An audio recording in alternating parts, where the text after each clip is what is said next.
जय हिंद मेरे प्यारे साथियों, आप सभी का स्वागत है एक बार फिर से आपके अपने YouTube channel A to Z ज्ञान में। तो दोस्तों आज एक नया टॉपिक लेकर आया हूँ आप सभी के लिए, मॉडर्न इंडियन हिस्ट्री। इससे काफ़ी ज़्यादा क्वेश्चन पूछे जाते हैं एग्ज़ाम में। जैसे कि आपका एग्ज़ाम होता है एसएससी का, रेलवे का और जितने भी एग्ज़ाम होते हैं अदर्स, उन सभी में बहुत ज़्यादा रिपीट होता है ये क्वेश्चन। ठीक है फ्रेंड्स, इसमें आपको कवर हो जाएंगे टॉप 25 क्वेश्चन जो कि बार बार रिपीट होते हैं। इसके बाद इससे आपको कोई भी डाउट नहीं रहेगा। तो फ्रेंड्स वीडियो को एंड तक ज़रूर देखिएगा और अभी तक अगर आप हमारे चैनल पे नए हैं तो सबसे पहले चैनल को सब्सक्राइब कीजिए और बेल आइकन प्रेस कीजिए ताकि हमारी आगे आने वाली जितने भी वीडियोस होती हैं वो सबसे पहले आपके मोबाइल पे पहुंचे। तो दोस्तों चलिए शुरू करते हैं आज का क्वेश्चन। आज का पहला क्वेश्चन है, भारत कब एक संप्रभु गणराज्य बन गया था? तो ये बना था आपका 26 जनवरी 1950 ईस्वी में। यह एक संप्रभु गणराज्य बना था। चलिए आइए नेक्स्ट क्वेश्चन देखते हैं। आज का सेकंड क्वेश्चन है, भारत के अंतिम गवर्नर जनरल कौन थे?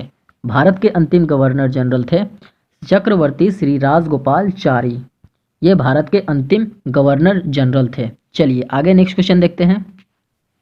भारतीय पुरातत्व पर्यवेक्षण का गठन किसने किया था? तो ये किया था आपका अलेक्जेंडर कनिंघम में। ये किया था आपका अलेक्जेंडर कनिंघम में। ऑप्शन नंबर ए यहाँ पे आपका सही हो जाएगा। आज़ादी के बाद भी कौन भारत का गवर्नर जनरल बना रहा था? तो कौन बना रहा था? Louis Mountbatten. ठीक है, लुइस माउंटबेटन जो था आज़ादी के बाद भी भारत का गवर्नर जनरल बना रहा था, इसलिए यहाँ पे ऑप्शन आपका ए सही हो जाएगा। चलिए नेक्स्ट क्वेश्चन देखते हैं। निम्नलिखित में से भारत के सिविल सेवा का जनक किसे माना जाता है? तो ये माना जाता है लॉर्ड कॉर्नवालिस को सिविल सेवा का जनक माना जाता है। चलिए नेक्स्ट क्वेश्चन देखते हैं। नेक्स्ट क्वेश्चन है, डॉक्ट्रिन ऑफ लैप्स नीति ये किसने दिया था? डॉक्ट्रिन ऑफ लैप्स की जो नीति थी वो दी थी लॉर्ड डलहौजी ने। किसने दी थी? लॉर्ड डलहौजी ने। तो यहाँ पे ऑप्शन नंबर आपका सी सही हो जाएगा। डॉक्ट्रिन ऑफ लैप्स नीति जो है लॉर्ड डलहौजी ने दिया था। इसको एकदम माइंड में आप कैचअप कर लीजिए, बहुत ज़्यादा क्वेश्चन पूछा जाता है इससे। चलिए देखते हैं नेक्स्ट क्वेश्चन। भारतीय संविधान के अस्तित्व में आने से पहले भारत का आखिरी गवर्नर जनरल कौन था? तो ये था चक्रवर्ती राजगोपालचारी। भारतीय संविधान के अस्तित्व में आने से पहले ही ये गवर्नर जनरल बन चुके थे। चलिए नेक्स्ट क्वेश्चन देखते हैं। स्वतंत्र भारत के गवर्नर जनरल कौन थे? स्वतंत्र भारत के गवर्नर जनरल लॉर्ड माउंटबेटन थे। ठीक है, चलिए आगे बढ़ते हैं, नेक्स्ट क्वेश्चन देखते हैं। आज का नेक्स्ट क्वेश्चन है, बंगाल सती विनियम 1829 भारत के किस गवर्नर जनरल द्वारा लाया गया? बंगाल सती विनियम 1829 में जो लाया गया था वो भारत के किस गवर्नर जनरल के द्वारा लाया गया था? तो सती प्रथा जो था लॉर्ड विलियम बेंटी के द्वारा लाया गया था। चलिए नेक्स्ट क्वेश्चन देखते हैं। किस गवर्नर जनरल के समय भारत का स्वतंत्रता संघर्ष सिपाही विद्रोह हुआ था? किस गवर्नर जनरल के समय हुआ था ये? लॉर्ड कैनिंग के समय। किसके समय? लॉर्ड कैनिंग के समय भारत का स्वतंत्रता संघर्ष सिपाही विद्रोह हुआ था। चलिए अगला क्वेश्चन देखते हैं। भारत के गवर्नर जनरल के रूप में लुइस माउंटबेटन की जगह किसने जगह ली थी? तो इनकी जगह ली थी श्री राजगोपालचारी ने। दोस्तों स्वतंत्र जब भारत हमारा स्वतंत्र हुआ था उस समय लुइस माउंटबेटन थे। उसके बाद स्वतंत्र भारत में हमारा श्री राजगोपालचारी जो है उनकी जगह ले ली थी। चलिए आगे बढ़ते हैं, नेक्स्ट क्वेश्चन देखते हैं। पहला हिंदी अखबार 30 मई 1826 को शुरू किया गया था। यह दिन हिंदी पत्रकारिता दिवस के रूप में भी मनाया जाता है। अभी जो है हिंदी पत्रकारिता दिवस में के रूप में मनाया जाता है। इस अखबार का नाम क्या था? प्रथम अखबार जो भारत का था वो उदंत मार्तंड था, जिसका नाम उदंत मार्तंड है। यह 30 मई 1826 को पब्लिश किया गया था। 30 मई 1826 को यह जो अखबार है वो पब्लिश किया गया था पहली बार। चलिए नेक्स्ट क्वेश्चन देखते हैं। स्वतंत्रता संग्राम में मदद करने के लिए लोकमान्य तिलक द्वारा कौन सा अखबार शुरू किया गया? स्वतंत्रता संग्राम जिस समय हो रहा था उसमें मदद के लिए लोकमान्य तिलक ने कौन सा अखबार शुरुआत किया? तो केसरी नामक एक अखबार की शुरुआत की, पब्लिश करवाई। चलिए देखते हैं अगला क्वेश्चन।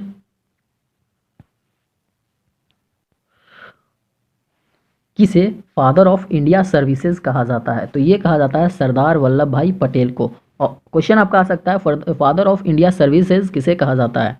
तो आपको ऑप्शन में टिक मार के आना सरदार वल्लभ भाई पटेल को। चलिए नेक्स्ट क्वेश्चन देखते हैं। भारतीय स्वतंत्रता के दौरान समाचार पत्र यंग इंडिया को किसके द्वारा प्रकाशित किया गया था?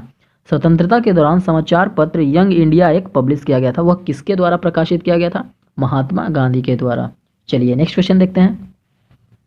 महात्मा गांधी को दक्षिण अफ्रीका में एम्बुलेंस सेवाओं में उनका योगदान के लिए अंग्रेजों के केसर हिंद पदक से किसने सम्मानित किया था? तो ये किया था आपका लॉर्ड हार्डिंग ने। किसने किया था? लॉर्ड हार्डिंग ने।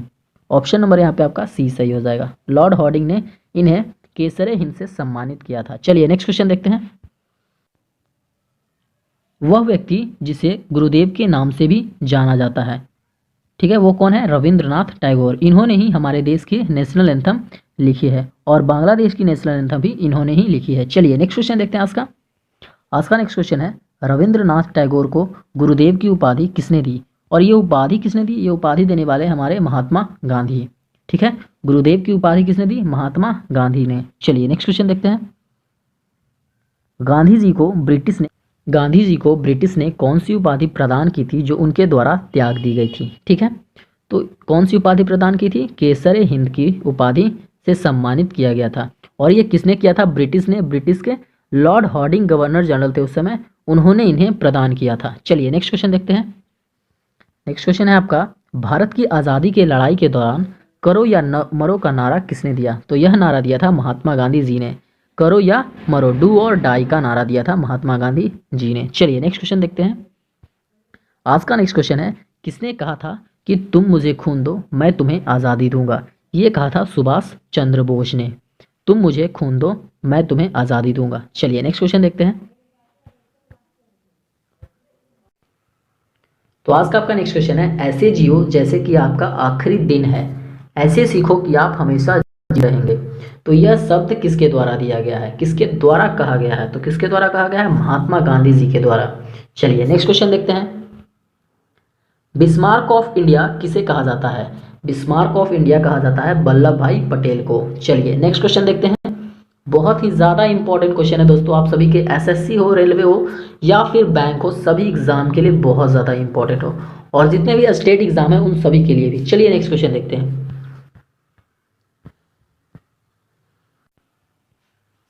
सहिष्णुता के अभ्यास में उसका दुश्मन ही उसका सबसे अच्छा शिक्षक होता है, यह किनके द्वारा कहे गए थे? तो यह कहा गया था दलाई लामा के द्वारा। किनके द्वारा कहा गया था? दलाई लामा। चलिए आइए नेक्स्ट क्वेश्चन देखते हैं। हम वह हैं जिसे हमारे विचारों ने बनाया है, इसीलिए आप जो सोचते हैं उस पर ध्यान दें। शब्द गौण है, विचार रहते हुए वह दूर तक जाते हैं। ऐसा किसने कहा था? ये कहा था आपका स्वामी विवेकानंद ने। किसने कहा था? स्वामी विवेकानंद। चलिए आगे बढ़ते हैं, अगला क्वेश्चन देखते हैं। भारत में पश्चिमी शिक्षा एवं अंग्रेजी भाषा शुरू करने के लिए वकालत किसने की थी? तो यह वकालत की थी राजा राम मोहन राय ने। तो दोस्तों ये थे कुछ हिस्ट्री के इंपॉर्टेंट 25 क्वेश्चन, टॉप 25 क्वेश्चन कहेंगे इंपॉर्टेंट, और टॉप 25 क्वेश्चन जो कि बहुत ज़्यादा एग्जाम में रिपीट होते हैं। आई थिंक इसके बाद आपको सब चीज़ क्लियर हो गया होगा। तो दोस्तों वीडियो अगर पसंद आया हो, इंपॉर्टेंट लगा हो, तो वीडियो को लाइक ज़रूर कीजिएगा और शेयर कीजिए ताकि आपके दोस्तों को भी पता चले, और कमेंट में हमें बताइए कि आपको ये वीडियो कैसी लगी। तो दोस्तों मिलते हैं अगले वीडियो में, तब तक के लिए हमें दे इजाज़त, गुड बाय।